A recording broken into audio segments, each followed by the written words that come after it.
Today we're going to make cream of cheese soup. It's gonna have to be some substitutions to the ingredient list because I don't have some of those products and groceries are a little hard to get right now.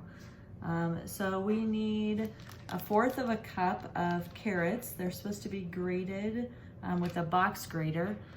This grater is probably as old as most of you are, but this is my grater that I use at home. The carrots, we have carrots at school that are whole that we peel and grate, but these are the only ones I have. When it gets down to the point where I'm gonna cut my fingers, I just toss them to the chicken. We are going to put a 1/2 cup of water in our 1.5 quart, 2-quart saucepan. And then once that's boiling, we're going to put in our carrots. Typically we'd use a mirepoix, which is celery, onions, and carrots, but all I have today is carrots. So that's what we'll be using. Now that our water's boiling, we're going to put in our 1/4 cup carrots. And we're going to be boiling those today and cooking them until they are crisp tender, which is the same thing as al dente. Since I don't have onions today, I'm going to use some dehydrated onions, and I'm going to put those right into the pan. And those will hydrate as they boil and give it a little more of an onion flavor. I'm going to put my cooked or partway cooked carrots and my hydrated onion into a bowl so that I can use the same pan to make my roux with. Before we make a roux, let's talk a little bit about a roux. I'm using butter today, but you can use any kind of fat. I use bacon fat a lot when I make a roux. It should be equal parts butter and flour, or fat and flour. And we're gonna cook that today to a light stage. You could also make a blonde roux, which is when you cook it a little bit longer than what we're going to cook it today. You could also make a dark roux, which you cook it quite a while and then it becomes nice and dark. It's used a lot in Cajun cuisines, but today we're going to be making a light roux.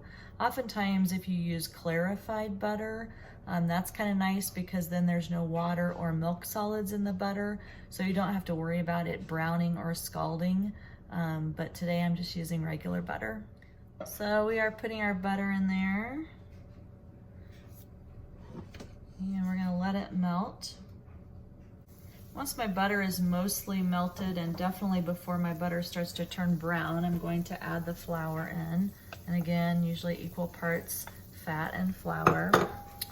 We're going to stir that together, and it's gonna become really clumpy. Turn my heat down a little bit. And that's okay, that's what we want.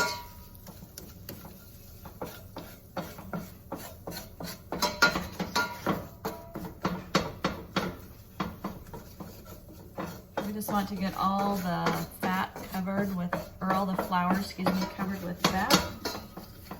And then we want to cook it for just a minute longer, just to take the flour taste out of it. So there we have a light roux, and that's what we're looking for today. We're gonna go ahead and make our chicken stock. I'm using a granulated chicken stock base today, and my instructions say 2 teaspoons per cup of hot water. So I have some boiling water, and let's see here, I'm going to use a couple teaspoons of the base. I'll stir that up. Take our roux and we're going to add milk, chicken broth, garlic powder, and mustard to it.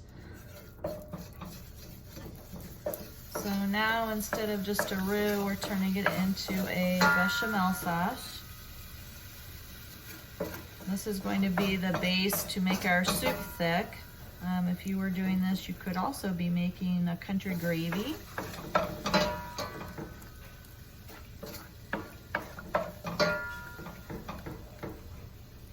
So as you can see, it turns into a nice thick paste as you're adding liquid, and that's okay.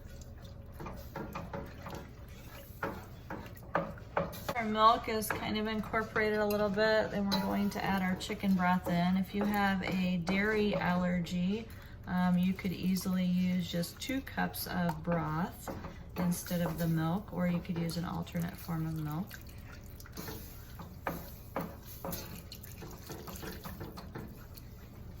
Then about an 1/8 teaspoon of minced garlic, and then we'll put in a 1/4 teaspoon of ground mustard. I'm gonna stir that. We're gonna turn our heat down a little bit.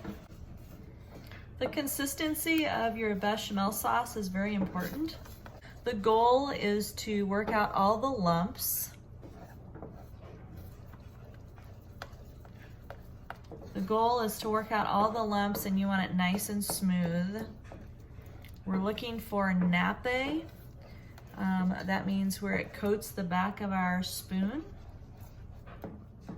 And then we want it nice and smooth. And if you noticed, whenever I first put my sauce in, I made it come to a boil before I turned it down. That's important because you want those starches to gelatinize and thicken, and then you can simmer it and get the correct texture and consistency. I have just a few lumps I'm gonna try and squish out. If you have a lot of bigger lumps, you could use a whisk on it if you wanted to. You could also run it through a chinois or cheesecloth to get the lumps out. All right, so again, we're looking for a nice smooth texture. We're looking for nappe, which is gonna coat the back of the spoon.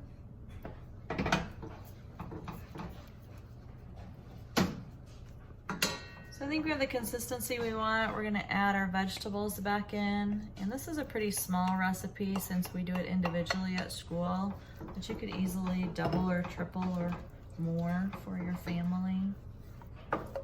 Today our soup is not heavily seasoned, but if you're going to season a sauce, whenever you make a bechamel sauce, make sure you season it at the end. Sometimes what happens is you put your seasoning in, you taste it, it's really good, and then your sauce isn't the correct consistency, and so you have to cook it longer to reduce it down to make your sauce a little firmer consistency, a little thicker, and then your seasoning is overpowering and it's over seasoned. So if you're going to season a sauce, or when you season it, make sure you do that at the end. So we need a 1/4 pound of cheese. Remember, a pint's a pound the world around, so 16 ounces in a pint, so 16 ounces in a pound. So we need a 1/4 of a pound, which is going to be 4 ounces. So I'm gonna put my plate on here, tear the scale so it takes off the weight of the plate.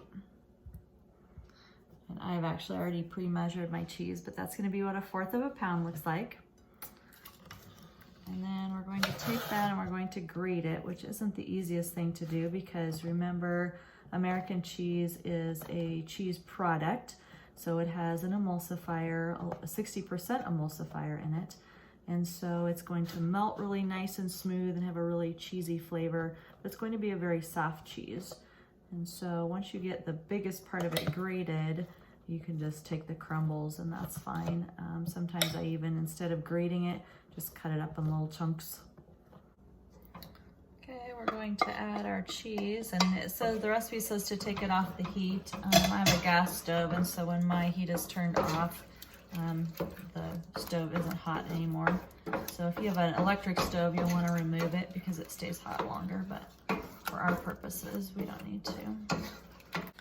I'm gonna turn my heat on low just to help melt my cheese, and my soup's just a little thicker than what I want it to be, and so I've made just a little bit more chicken stock. I'm gonna add just a little bit to that at a time, and I'm glad we didn't already season with salt and pepper because our chicken stock is kind of salty, so that might make it really salty. So again, that's the reason you season a soup and sauce at the end.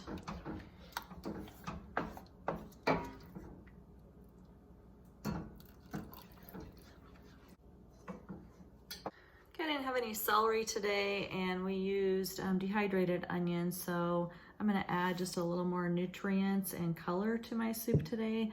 These are some alfalfa sprouts that I've been growing, and so if we add some of those to our soup, it's going to give it just a little bit of color and a nutrient boost.